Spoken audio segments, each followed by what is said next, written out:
Hello my dear friends, आप सब कैसे हैं। उम्मीद है सब बढ़िया होंगे और अपनी स्टडीज़ को जो है अच्छा कर रहे होंगे।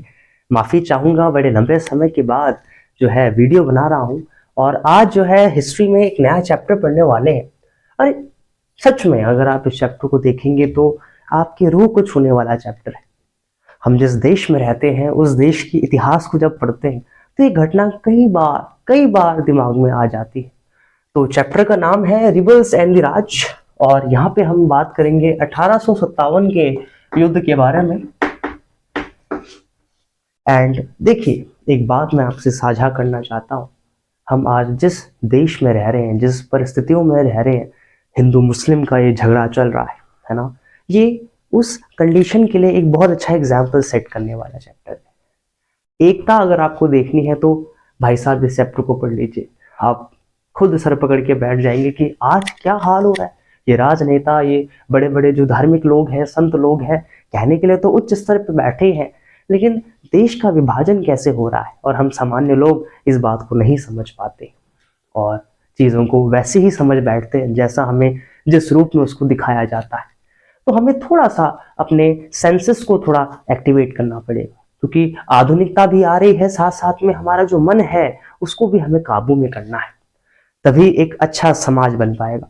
और ये चैप्टर तो मैं सबसे कहूंगा, आप किसी भी फील्ड के बच्चे हों, साइंस के हों, कॉमर्स के हों, एक बार इसको जरूर पढ़िएगा, क्योंकि ये हमारा दायित्व बनता है, हमारा कर्तव्य बनता है कि जिस देश में हम रह रहे हैं उसका इतिहास हम जाने, और खासकर 1857 के युद्ध को तो हम जाने ही जाने। और बहुत प्यारा युद्ध है, हम कई कारण जानेंगे और चैप्टर को आगे बढ़ाएंगे।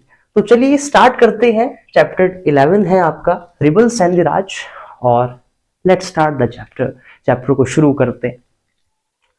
अब बात हम करेंगे 1857 की, 1857 की, और ये कैसे हुआ, क्या कारण था, ये युद्ध आरंभ कैसे हुआ और कैसे करके इतना बड़ा एक स्ट्रगल बन गया। तब तो गांधी जी नहीं थे, तब तो नेहरू जी नहीं थे, तब तो बोस साहब नहीं थे। तो कैसे एक अच्छा निर्देशन मिल पाया कि आगे जो हमारा 1947 का युद्ध होता है तब तो काफी अच्छे नेता लोग आ जाते हैं, काफी अच्छा निर्देशन मिल जाता है। लेकिन इस समय कोई वैसा लीडर नहीं था, है ना। बहुत सारी जो है जागीरें बनी हुई थी, राजा बने हुए थे। तो कैसे इस मोमेंट को जो है आगे बढ़ाया गया, एक बहुत अच्छा प्रश्न सामने आता है। तो शुरू करते हैं कि ये बैकग्राउंड क्या है। जब भी हम 1857 की बात करते हैं तो मन में एक नाम हमेशा आता है, जिनका नाम है मंगल पांडे साहब।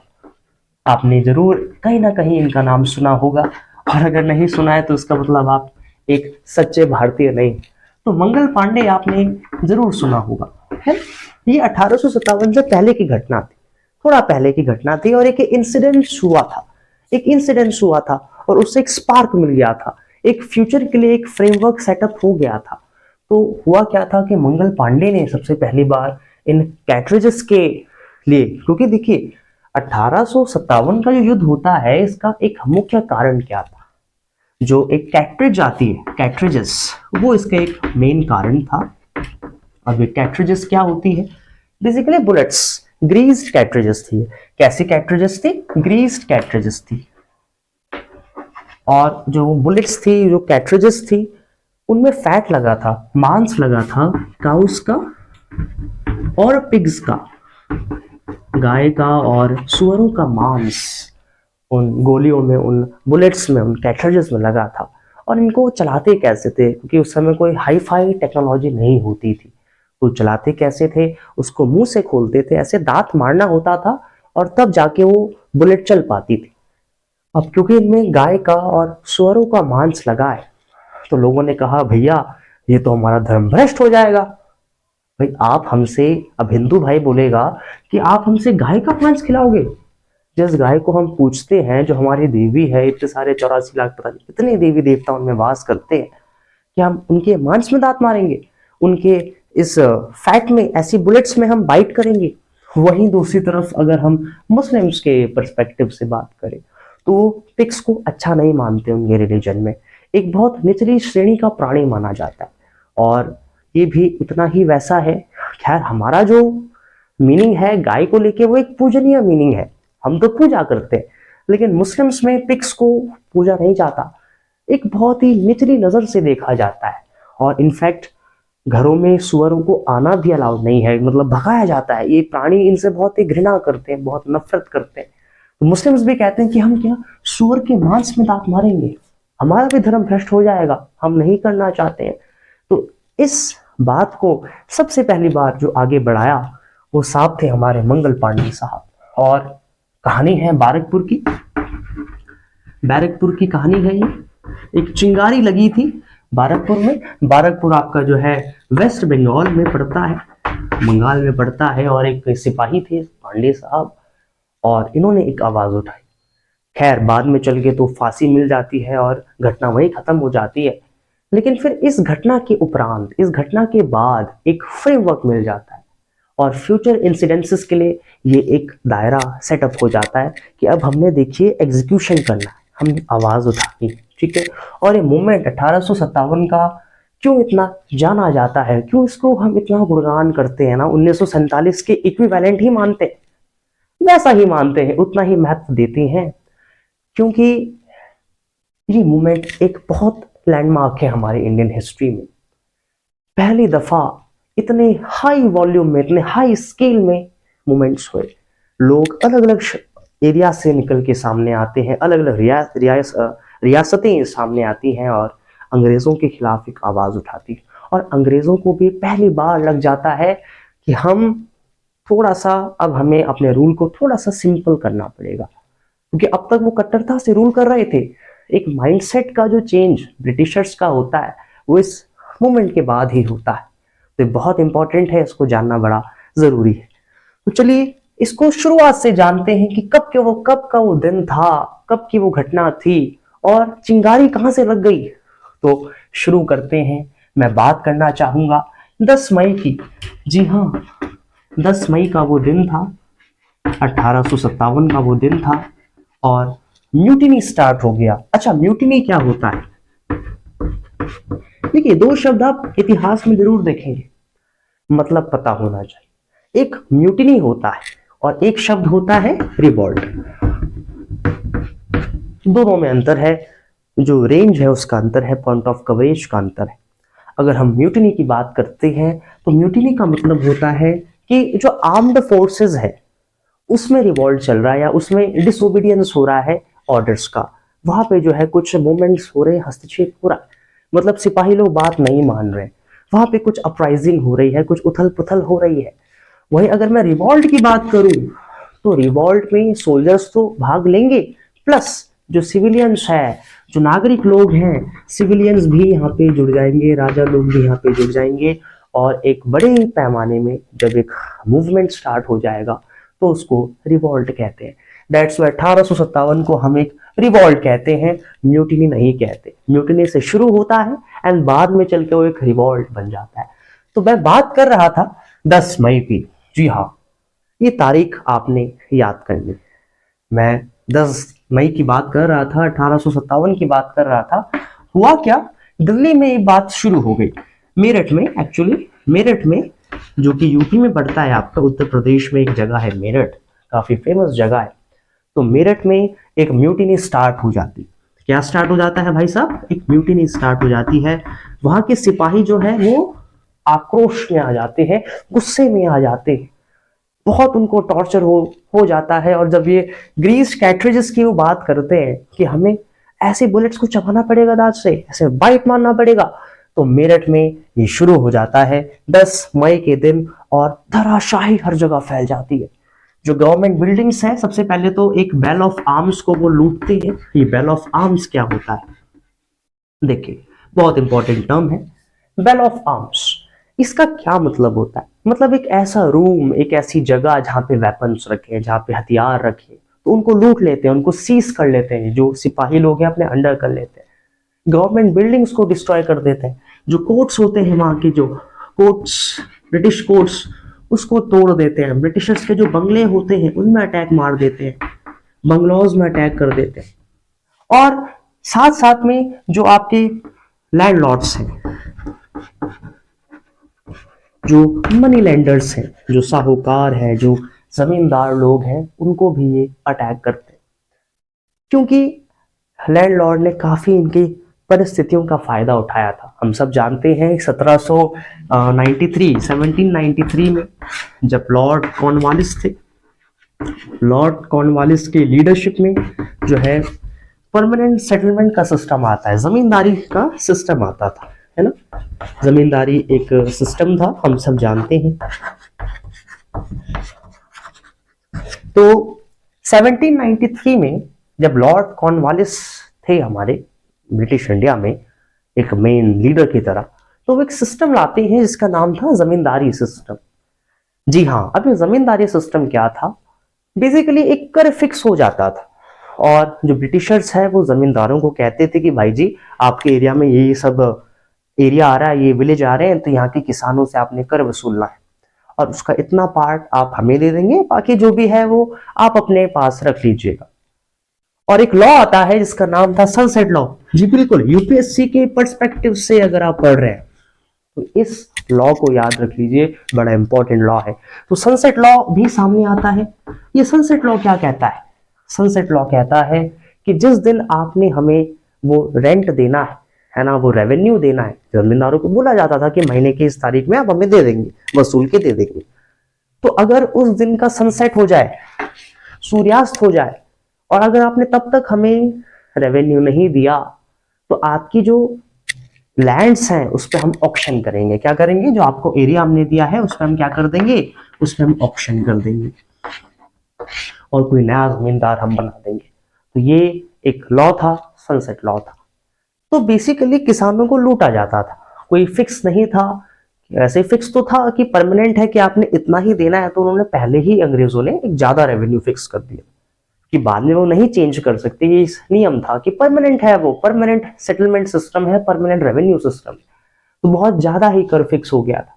किसान लोग बेचारे थक जाते थे, मेहताना कर करके, मजदूरी कर करके नहीं चुका पाते थे। दैट्स वाई वो इन जमींदारों को, इन लैंडलॉर्ड्स पे भी उन्होंने अटैक मारा जब 10 मई का वो दिन था।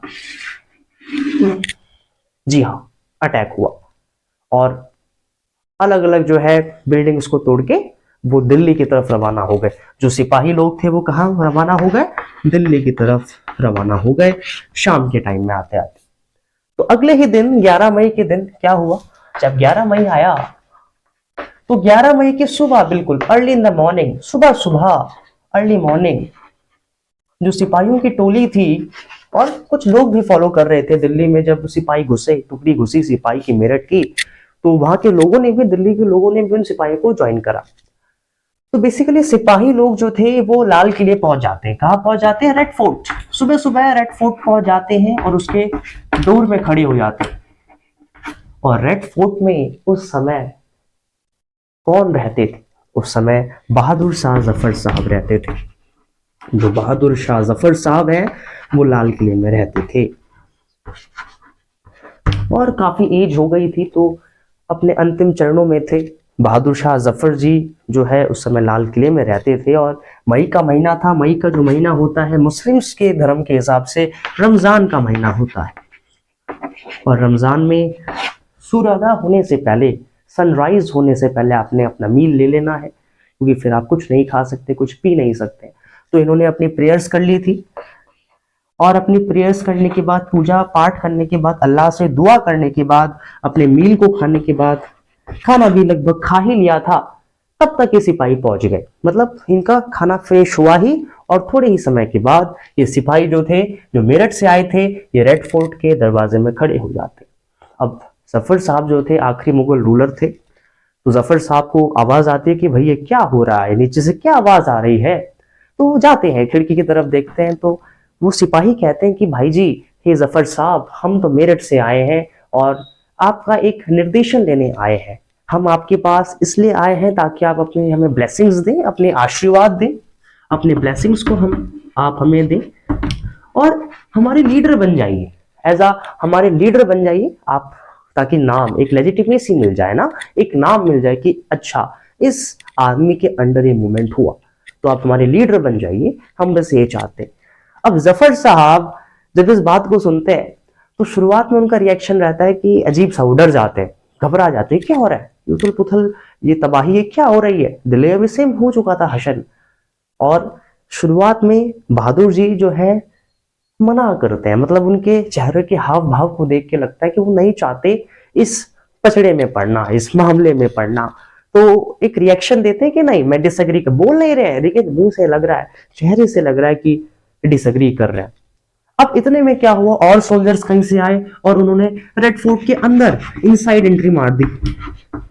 जबकि कानून ये कहता है, रूल्स ये कहते थे कि कोई बाहरी इंसान लाल किले के अंदर नहीं जा सकता है बिना किसी परमिशन के, लेकिन वो सोल्जर्स जो आते हैं वो अंदर घुस जाते हैं, कुछ और सोल्जर आते हैं और वो अंदर घुस जाते हैं।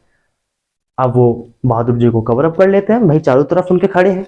अब बहादुर साहब क्या करे बेचारे, बूढ़े आदमी हैं, क्या करते, करते तो क्या करते, अंग्रेजों ने वैसे ही जो है सारी पावर ले रखी है, बस एज अ नाम की तरह वो रह रहे, और उल्टा सिपाहियों ने घेर लिया। तो अब क्या करते बहादुर साहब, तो व्यवस्था के साथ उन्होंने कह दिया ठीक है, मेरा आशीर्वाद आपके साथ है और मैं आपको एक निर्देशन देता हूं, एज अ लीडर मैं लीड करता हूं, लेकिन मैं केवल लीड करूंगा नाम के तौर पे।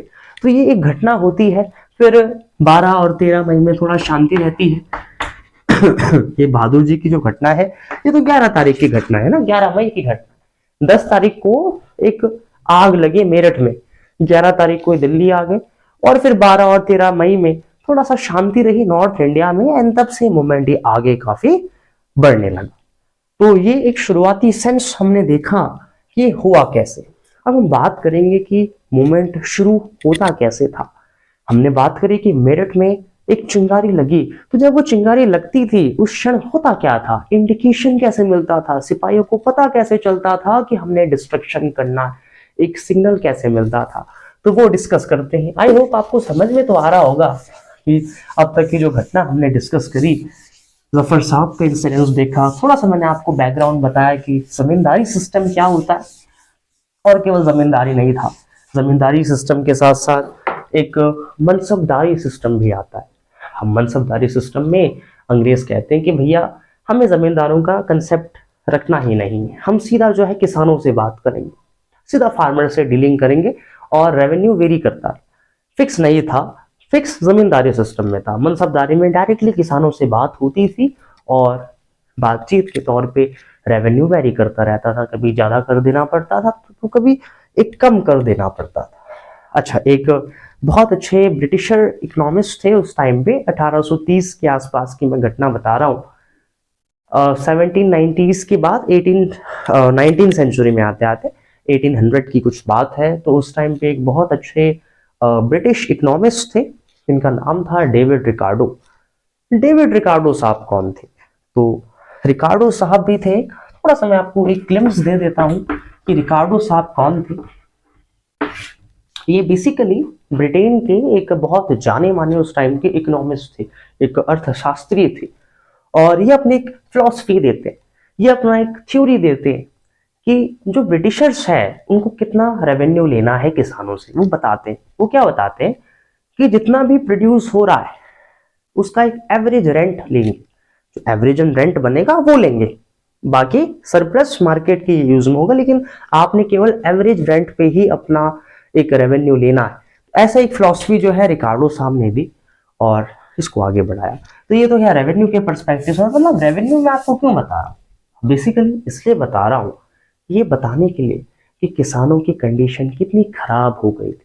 किसानों ने बड़ा देखो कष्ट सहा है, ये मानना पड़ेगा, आज भी किसान कष्ट सह रहा है और पहले के टाइम पीरियड में भी काफी सहा है। इसलिए बॉम्बे में फिर रिवॉर्ड्स हो गए थे। जी हाँ बिल्कुल, 1875 में आते आते डेक्कन का जो एरिया है, बॉम्बे का जो एरिया है, वहां पे लोगों ने रिवॉल्ट कर डाला।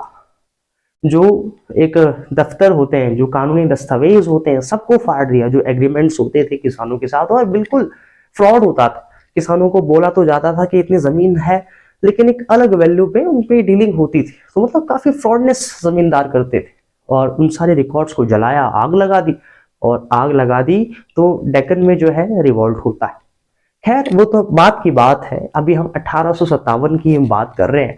तो बहादुर शाह का इंसिडेंस हुआ, फिर 13 और 14 तारीख में, 14 मई में शांति रही। अब हम बात करेंगे कि ये स्टार्ट कैसे होता था, बिगिनिंग कैसे होती थी मूवमेंट जो है। जैसे मेरठ में शुरू हुआ तो हुआ कैसे शुरू, तो बेसिकली होता क्या था, जैसे मेरठ में आरंभ हुआ तो वैसा ही फिर अलग अलग एरियाज में होता था, सेम पैटर्न होता था, एक यूनिफॉर्मिटी होती थी। जैसे एक जगह जैसा रिवॉल्ट हो रहा है, एक शुरुआत हो रही है, वैसे ही दूसरी जगह भी शुरुआत हो रही है।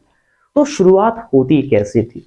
तो जनरली क्या होता था, जो सोल्जर्स होते थे, क्योंकि देखिए रिवॉल्ट सोल्जर शुरू करते थे, म्यूटिनी करते थे, रिवॉल्ट नहीं म्यूटिनी करते थे, फिर सोल्जर्स ही चिंगारी फैल के लोगों में आती थी, लोग बाद में ज्वाइन करते थे। तो जनरली स्टार्टिंग कैसे होती थी, एक फायर होता था, ठीक है, गन को फायर करते थे तो एक संकेत मिल जाता था कि चलिए अब हमने तोड़फोड़ शुरू करनी है, अब हमने म्यूटिनी स्टार्ट कर देनी है। या तो गन चलाते थे, इवनिंग गन को फायर करते थे, या तो बगल बगल को बजाते थे। अभी बगल क्या होता है? ट्रम्पेट आपने देखा होगा, अगर नहीं देखा तो चित्र आपने जरूर ही देखा होगा। ट्रम्पेट, तो ट्रम्पेट जैसा ही एक कुछ ड्रम टाइप का होता है, बजाने का एक इंस्ट्रूमेंट होता है, उसको बगल कहते हैं। तो सिपाही या तो बगल को बजाते थे या गन को फायर करते थे, एंड तब से रिवॉल्ट शुरू होता था। एंड देन सेम पैटर्न होता था कि जो बेल ऑफ आर्म्स है उनको वही कैप्चर करते थे, हथियारों को लूटते थे, बेल ऑफ आर्म्स, बंगलौस को तोड़ते थे, गवर्नमेंट बिल्डिंग्स को तोड़ते थे, सफेद इंसानों को, जो व्हाइट मैन होता है, उसको मारते थे। और देखिए लैंडलॉर्ड्स जो होते थे, लैंडलॉर्ड्स भी क्योंकि ब्रिटिशर से कनेक्टेड थे तो उनको भी मारते थे। मतलब जो भी अंग्रेजों से जुड़ा हुआ है, जो भी ब्रिटिश इंडिया से जुड़ा हुआ है, उन सब चीजों को एक एक करके डिस्ट्रॉय करते थे। एक जनरल एक मेथड होता। तो ये चीजें हमने देखते हैं कि ऐसे करके मूवमेंट शुरू होता है। अब बात ये आती है, ठीक है मेरठ में जैसे हुआ वैसे कानपुर में हो रहा है, वैसे लखनऊ में हो रहा है, वैसे बरेली में हो रहा है, तो हर जगह एक जैसा कैसे हो रहा है? भाई थोड़ा तो डिफरेंस आना चाहिए ना। जैसे कि इन्होंने टेलीग्राफ लाइन को कट कर दिया। यस जरूर, टेलीग्राफ लाइन होती थी, टेलीग्राफ पुराने टाइम में कम्युनिकेशन का एक साधन होता था। तो दिल्ली की तरफ जो टेलीग्राफ लाइन जाती है मेरठ से, वो कट कर दी, फाड़ दी, काट दी। ऐसी हर जगह भी कम्युनिकेशन को रोक रहे अंग्रेजों का, ताकि मैसेज ना फैले। बहुत चालाक थे भैया रिवोल्टर्स। तो हर जगह एक जैसी बातें, हर जगह मूवमेंट एक जैसे ही शुरू क्यों हो रहा है? जैसे मेरठ में आरंभ हुआ वैसे लखनऊ में देखने को मिल रहा है कि सोल्जर्स ही कर रहे हैं हर बार। ऐसा क्यों हो रहा है? तो कुछ इंसिडेंसेस हैं कि इतनी अच्छी इनकी जो है आपस में साठ गांठ है, वो कैसे है। तो लाइंस ऑफ कम्युनिकेशन हम डिस्कस करेंगे कि न्यूज कैसे फैलती थी, है ना भाई। हर जगह आप देख रहे हैं कि मेजर सेंटर्स क्या क्या है, मेन सेंटर्स जहां पे रिवॉल्ट होता है वो कौन कौन से हैं? एक तो लखनऊ है, एक अवध है, अवध लखनऊ सेम ही है, ठीक है ना।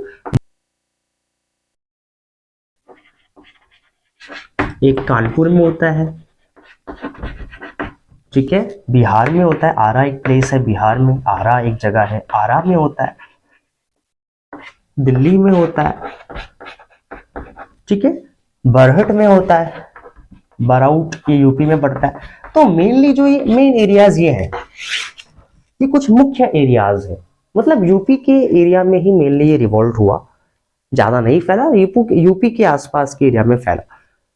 अब हर जगह एक जैसे कैसे हो गया रिवॉल्ट? तो कुछ केसेस मिलते हैं लाइंस ऑफ कम्युनिकेशन में, वही हम डिस्कस करेंगे कि मैसेजेस को कैसे फैलाया जाता था, न्यूज कैसे फैलती थी, तो पता चलता है। अब लाइंस ऑफ कम्युनिकेशन में हम बेसिकली 3 रेजिमेंट्स की बात करेंगे। तो दो तो आपके इन्फेंट्री है और एक आपका कैवलरी है, और एक पुलिस स्टेशन की बात करने वाले इस स्टोरी को समझने। तो हुआ क्या, जब ये कंसेप्ट आया कैट्रिजेस का ना, उन बुलेट्स का जब बात आई जिसमें काउज और पिग्स का फैक्ट था, तो हुआ क्या, अवध में एक 7th इर्रेगुलर, नाम याद कर लीजिएगा, 7th अवध इर्रेगुलर एक कैवलरी थी, एक रेजिमेंट था, ठीक है। कैवलरी क्या होता है? जो घुड़सवार वाले सोल्जर्स होते हैं, जो घोड़े में सवार होने वाले सैनिक होते हैं, उनको कैवलरी कहते हैं। तो हुआ क्या, 7th अवध की एक इर्रेगुलर कैवलरी थी, वो रेजिमेंट था, 7वां था वो, 7 उसका नंबर था। तो उन्होंने मना कर डाला कि भैया हम ये ग्रीस कैट्रिजेस पे दांत नहीं मारेंगे, हमारा धर्म भ्रष्ट आप कर रहे हैं, हम इसको नहीं करना चाहेंगे, और जरूर बेशक नहीं करेंगे। तो इन्होंने क्या करा, इस मैसेज को फैलाया, एक लेटर लिखा, ठीक है, एक लेटर लिखा, और किसे लिखा, बेसिकली 48th नेटिव इन्फेंट्री को लिखा। किसे लिखा? Native infantry. 48 नंबर का एक रेजिमेंट था और ये इन्फेंट्री था। इन्फेंट्री क्या होता है? जो पैरों से चलने वाले सिपाही होते हैं, ठीक है। कैवलरी क्या होता है? जो घोड़े में चलने वाले सिपाही होते हैं। तो इन 7th अवध इरेगुलर कैवलरी ने ये मैसेज फैलाया और एक लेटर के माध्यम से 48th नेटिव इन्फेंट्री था अवध का, उसको लिखा और ये सारी बात बताई कि हमने अपने जस्टिस को बचाने के लिए, अपने रिलीजन को बचाने के लिए कैटरेजेस को नहीं खाया और हम आपसे भी ये उम्मीद करते हैं कि आप भी कुछ ऐसा ही वहां करें और ऐसे ही जो है यूनिटी बना के रखें। तो बेसिकली एक लेटर इनको लिखा। तो एक बहुत अच्छा इंसिडेंस मिलता है ना, कि सब कुछ प्लानिंग से होता है। अब बात ये आती है कि भैया प्लानिंग कौन करता था, प्लानर्स कौन थे? क्योंकि गांधी जी उस टाइम पे नहीं थे, एक मुख्य लीडर कोई नहीं था, तो एक मेन लीडर बता देना 1857 के युद्ध का इज वेरी वेरी टफ। कोई था ही नहीं, कोई मेन था ही नहीं। तो लीडर कौन है, प्लानिंग कौन करता है, प्लान्स क्या बनते थे, ये इन क्वेश्चंस का आंसर बहुत टफ है देना। इनफैक्ट जो हिस्टोरियंस हैं, जो हमारे इतिहासकार लोग हैं, उन्होंने भी इसका कोई आंसर नहीं दिया कि भाई कोई सिंगल लीडर था ही नहीं, अलग अलग लीडर्स थे। अब जैसे झांसी आपने सुना है, झांसी भी एक प्लेस है, सतारा एक जगह है, तो हर जगह ये फैल रहा है। तो अलग अलग लीडर्स लोग हैं, अलग अलग राजा लोग हैं, और हर बार राजा भी लीड नहीं करता था। कभी किसी कोई लोकल पीपल आ गया, कोई आम आदमी आ गया, उसने लीड कर दिया, किसी फकीर ने आके मूवमेंट को चला दिया। तो एक्चुअल कौन था ये नहीं पता, मुख्य लीडर कौन था, इन क्वेश्चंस का आंसर हम नहीं दे सकते। लेकिन एक घटना है जिस घटना से बात मजबूत हो जाती है कि प्लानिंग तो भैया होती थी, लीडर आपकी कोई नहीं है लेकिन प्लानिंग वो करते थे। घटना से पता चलता है घटना क्या है। अब हुआ क्या, कैप्टन हर्सी थे, कैप्टन हर्सी ये पुलिस में थे, ठीक है। ये एक ब्रिटिशर थे, अंग्रेज थे और पुलिस अधिकारी थे। बेसिकली जो अवध पुलिस स्टेशन है वहां पे तैनात थे, अवध के पुलिस के अधिकारी थे। तो अब अवध में एक, अवध तो नहीं कहेंगे, एक इन्फेंट्री था जिसका नाम है आपका 41 नेटिव इन्फेंट्री। ये भी एक रेजिमेंट है, ठीक है। 41 नंबर है इन्फेंट्री का। तो इस वाले इन्फेंट्री के लोग कहते हैं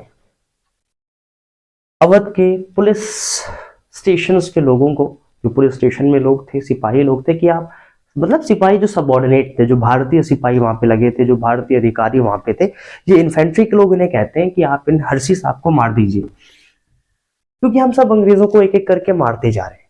तो जो आपके कैप्टन हर्षी भी हैं, आप इनको मार दीजिए। ये कौन कह रहा है? ये इन्फेंट्री के लोग, 41 नेटिव इन्फेंट्री के लोग कह रहे हैं अवध पुलिस के सबऑर्डिनेट्स को, जो भारतीय पुलिस अधिकारी है वहां पे, उनको कह रहे हैं कि आप हर्षी साहब को मार दीजिए, क्योंकि हम कोई अंग्रेज नहीं चाहते यहाँ, आप जो भी है उन सबको मार डाल दीजिए। अब लेकिन इन्होंने क्या करा, खेल खेला, इन्होंने गेम क्या खेला, पुलिस वालों ने, जो इंडियंस पुलिस थे यहाँ पे, इन्होंने कहा कि भैया हम अपने कैप्टन साहब को तो नहीं मारने वाले भाई, क्योंकि वो हमारे एक मेन ऑफिसर हैं, तो हम नहीं मारेंगे, और जो भी हम निर्णय लेंगे एक बेसिकली पंचायत के थ्रू करेंगे।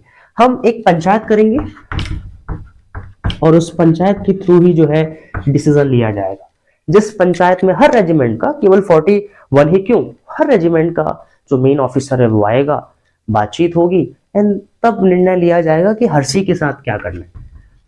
तो ये चीजें, एक्शन डायरेक्टली नहीं हो रहा है, सब प्लानिंग से चल रहा है। और पंचायतें कई हुई है, उस समय पंचायत बहुत होती थी, अलग अलग जगहों में पंचायत देखने को मिली है।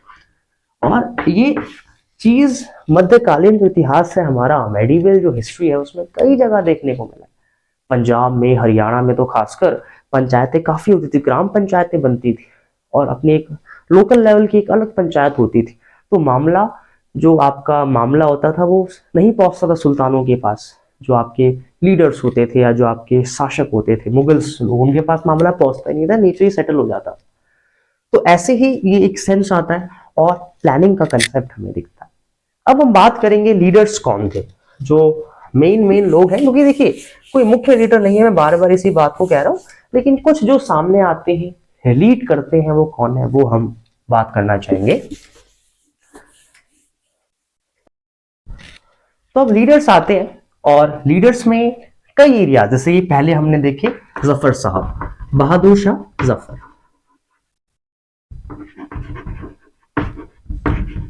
ये दिल्ली में लीड कर रहे थे लीड तो खैर क्या कर रहे थे, देखिए एक बात यहां से सामने आती है, 1857 का जो युद्ध होता है ना, ये क्यों सफल नहीं हो पाता? इसका एक मेजर कारण क्या था कि जो लीडर्स लोग थे वो थोड़े से क्या थे, रिलक्टेंट थे।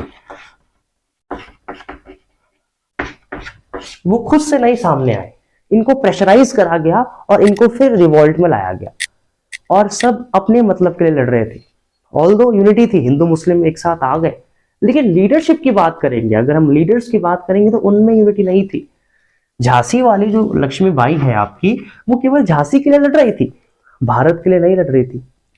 ऐसे ही जफर साहब ने तो बस एक नाम दे दिया, वो खुद नहीं चाह रहे थे इस मामले में दखल अंदाजी करना, लोगों ने करा भैया भी आप आ जाइए, थोड़ा सा हम युद्ध कर रहे हैं, तब जफर साहब को जानबूझ के लाया गया, उन्होंने खुद से नहीं एक लीड करा। ऐसी झांसी में जो रानी लक्ष्मीबाई थी, उनकी जब रियासत उनके हाथों से फिसलती गई, क्योंकि सब्सिडियरी अलायंस की पॉलिसी आई थी और बहुत एक दल हौजी ने जो है डॉक्ट्रिन ऑफ फ्लैप्स करके एक पॉलिसी लाई थी, जिसमें कहा गया था कि जिस भी राजा का या रानी का खुद का अपना बच्चा नहीं होगा, वो रियासत अंग्रेजों के हाथों में पड़ जाएगी।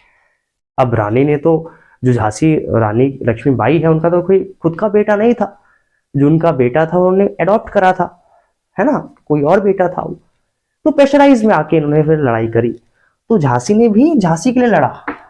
ऐसे ही बिहार में एक राजा थे, या राजा तो खैर नहीं कहेंगे, एक सामान्य इंसान थे जो लीड करते हैं, जिनका नाम है कुंवर सिंह। कुंवर सिंह भी लड़ने सामने आए, तो वो बिहार के लिए आए, केवल आरा के लिए आए। ऐसे ही कानपुर में जिन्होंने लीड करा, जो कानपुर में थे वो आपके थे नाना साहेब। नाना साहेब जो थे, ये बेटे थे पेशवा बाजीराव टू के, पेशवा बाजीराव दो के बच्चे थे नाना साहेब जी, तो उन्होंने कानपुर में लीड करा, तो केवल कानपुर के लड़े। ऐसे ही आरा में कुंवर सिंह थे आपके, और बर्जिस कादर भी एक पर्सनैलिटी है, बर्जिस कादर। ये बर्जिस कादर कौन है, कई बार पूछा भी जाता है। ये बेसिकली बेटे थे वाजिद अली शाह के, जी हाँ, वाजिद अली शाह के ये लड़के थे बर्जिस कादर, और बर्जिस कादर ने जो है लखनऊ में रिवॉल्ट चलाया। ये कुछ नाम है, कुछ हस्तियां हैं जो अलग अलग जगहों में लीड कर रहे हैं, और लीड भी खैर क्या कर रहे हैं, प्रेशराइज से कर रहे हैं, लोगों ने फोर्स करा तब जाके ये लोग सामने आए। ये एक मुख्य कारण था कि 1857 का जो युद्ध है क्यों फेल हो गया। और एक बात और थी, यहाँ पे कोई हिंदुस्तान के लिए नहीं लड़ रहा था, कोई भी भारत के लिए उस समय नहीं लड़ रहा था, सब लड़ रहे थे तो अपनी जगहों के लिए लड़ रहे थे, और जब भी अपना एक बात आ जाती है मुंह में, तो बात ही खत्म हो जाती है कि मैं, मेरा है, मैं हूं, ये चीज आनी ही नहीं चाहिए, और ये हो रहा है। आप देख सकते हैं रानी जी झांसी के लिए लड़ रही हैं, आरा में जो है कुंवर सिंह बिहार के लिए थोड़ा सा लड़ रहे हैं, नाना साहेब कानपुर को आगे बढ़ा रहे हैं, तो ये चीजें हो रही हैं, इसलिए युद्ध नहीं सक्सेसफुल हो पाया। लेकिन हाँ, ये जरूर है कि एक मैसेज तो सामने आया, अंग्रेजों को पता तो चला कि इनमें भी दम है और इनको हम ज्यादा नहीं दबा सकते, रूल करेंगे लेकिन ढंग से करेंगे, ये एक सेंस सामने आया। तो ये कुछ लीडर्स थे, और केवल राजा लोग ही नहीं करते थे, सामान्य लोग भी लीड करते थे। जैसे सिंहभूम एक डिस्ट्रिक्ट है, ये सिंहभूम डिस्ट्रिक्ट कहाँ पे पड़ता है, आपने छोटा नागपुर सुना होगा, जो झारखंड में पड़ता है। तो झारखंड में एक जनजाति है जिसका नाम है कोल, कोल ट्राइब है, कोल जनजाति। तो कोल जनजाति के एक लोकल पीपल थे, एक सामान्य एक आम आदमी थे जिनका नाम था गोनू। गोनू, तो गोनू ने सिंहभूम में मूवमेंट चलाया। ऐसे ही एक थे शामल जी थे। शामल जी कहाँ पे थे आपके, शामल जो थे ये बराउट में ये लीड करते हैं। बराउट आपका यूपी में पड़ता है, उत्तर प्रदेश में। और एक शामल जी जो थे जाट थे, क्या थे, जाट, जाट कम्युनिटी को बिलोंग करते थे, और जाट थे आपके शामल जी। और 84 देश करके एक नाम आता है, जरूर ये आपको पता होना चाहिए। 84 देश मतलब 84 विलेजेस, 84 गांव तक इनका एक किंगशिप फैला था, एक मित्रता फैली थी। और इन्होंने, यकीन मानिए, एक केवल एक आदमी ने 84 गांव को एक साथ इकट्ठा करा अंग्रेजों के खिलाफ। गांव गांव गए, रात रात भटके कि भैया आ जाइए, हमारे साथ जुड़ जाइए, क्योंकि अब ये बात सामने आ गई है, अब रिवॉल्ट चिंगारी लग गई है तो लगने दीजिए। 84 गांव गए और रात रात भटके। क्या थे ये? सामान्य इंसान थे। चाहते तो आराम से घर में बैठ जाते, अंग्रेजों के साथ हो जाते, लॉयल हो जाते, अंग्रेजों की आर्मी में काम कर लेते, लेकिन नहीं, एक जज्बा था कि कुछ करना है, इसलिए 84 गांव तक गए। रोड़े तोड़ी, रोड़े जो तोड़ी इन्होंने अंग्रेजों की बनाई हुई, क्योंकि अंग्रेजों का एक सिंबल था और अंग्रेजों जो सिपाही है वो यहाँ ना प्रवेश कर पाए, तो रोड्स को तोड़ा, ब्रिजेस को तोड़ा और मैसेज फैलाया आगे चल के। और ये तो थे ही, साथ में इस समय जो आपके रिलीजियस लीडर्स थे, जो धार्मिक संत लोग थे, वो भी सामने आते हैं। जी बिल्कुल। एक बहुत अच्छे रिलीजियस एक लीडर मैं कहूंगा इस्लामिस्ट थे, जिनका नाम था मौलवी अहमदुल्ला शाह। जो मौलवी अहमदुल्ला शाह थे, ये एक फकीर थे, या आप इनको कहेंगे कि ये एक इस्लामिक मॉन्क थे। ठीक है, ये एक प्रीचर थे, एक सूफी आप कह सकते हैं, एक प्रकार से इस्लाम के थे। बेसिकली सूफी तो नहीं, लेकिन इस्लाम के जो मौलवी लोग होते हैं वो थे। तो एक मौलवी थे, मौलवी अहमदुल्ला शाह। ये बेसिकली हैदराबाद में इन्होंने अपनी शिक्षा ली थी और इन्होंने क्या करा था, 1856 में जिहाद फैलाया। देखिए, जिहाद का मतलब क्या होता है? जिहाद का मतलब होता है कि आप धर्म के नाम पे लड़ रहे हैं, आप उस अल्लाह के नाम पे जिहाद कर रहे हैं, लड़ रहे हैं। तो जो धार्मिक युद्ध होता है उसको जिहाद कहते हैं। लेकिन ये जो जिहाद है इन मौलवी अहमदुल्ला शाह साहब का, ये जिहाद केवल अल्लाह के लिए नहीं है। ये जिहाद ये फैलाते हैं तो अंग्रेजों के खिलाफ फैलाते हैं, दोनों में अंतर है। आज के जमाने का जो जिहाद है वो केवल अल्लाह के लिए हो रहा है, कोई किसी का कोई मतलब नहीं है कि किस बेसिस पे बात चल रही है। लेकिन ये जो जिहाद फैलाते हैं 1856 में, ये बेसिकली अंग्रेजों के खिलाफ फैलाते हैं। ये एक सेंस है जो पता होना चाहिए, जिहाद फैलाते हैं। फिर अगले ही साल ये लखनऊ आते हैं और लखनऊ में इनको मना कर दिया जाता है कि भैया आप यहाँ नहीं आएंगे, यहाँ पे कोई जिहाद नहीं फैलाएंगे। और उसी साल फैजाबाद में इनको जेल हो जाती है, फैजाबाद में इनको जेल में डाल दिया जाता है। जब जेल से छूटते हैं तो जो 22nd जो नेटिव इन्फेंट्री थी, ये एक रेजिमेंट है अगेन 22वें नंबर का, ये जो नेटिव इन्फेंट्री के लोग हैं, ये अहमदुल्ला शाह को अपना जो है एक लीडर बना देते हैं और फिर एक लड़ाई लड़ते हैं मौलवी साहब, बैटल ऑफ चिन्हट।